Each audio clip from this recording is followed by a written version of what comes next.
A new program is taking aim at Colorado's police departments and their problems with police misconduct. We've reported extensively on police misconduct encroaching on civilian rights and safety.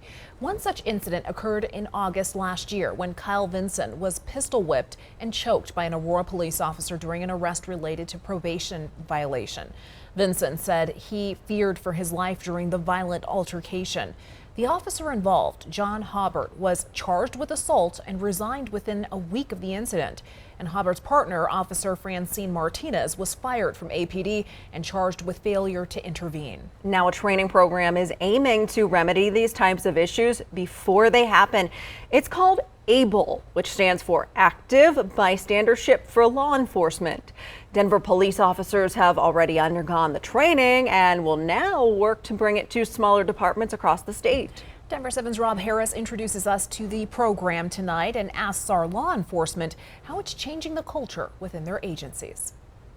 Training programs to enable bystanders to intervene in tough moments have been around for decades. But the ABLE program for law enforcement really spread throughout police departments in 2020 after George Floyd was killed in Minneapolis and as we saw social justice protests erupt across the country. The ABLE program is offered completely free to police agencies, but Georgetown Law School, which puts it on, has very specific requirements they expect of the agencies that take part. Those are about delivering the training in a meaningful way with fidelity to the model that we've created, implementing policies to encourage intervention and to protect officers who do intervene. The ABLE program training looks to give officers the knowledge to identify rising tensions in officer interactions early, and then empower them to intervene, even with those who outrank them on the force. They talk through real-world examples of police misconduct, breaking down the missed warning signs and opportunities for de-escalation. Have them actually in the safety of the training environment walk through what they would do, how they would intervene, how they would step in to stop that harm, and how they would address the underlying causes of that harm so that they could stop similar situations from occurring in the future. 285 agencies in the U.S. and Canada have now introduced ABLE training. The Denver Police Department and the University of Colorado Police Department are among them, and we talked to members of both about the impact the training has had so far. It's about avoiding mistakes, right,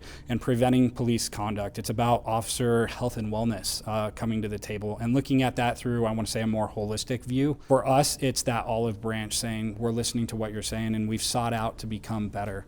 And this is what that training looks like, you know, in the law enforcement landscape. Officers are just as upset and just as frustrated when we see the acts that cause the badge to be tarnished. We're going to continue to strive to make those changes and become a better department and do a better job of policing the city because that's what the citizens expect and that's what they deserve. For Denver 7, I'm Rob Harris.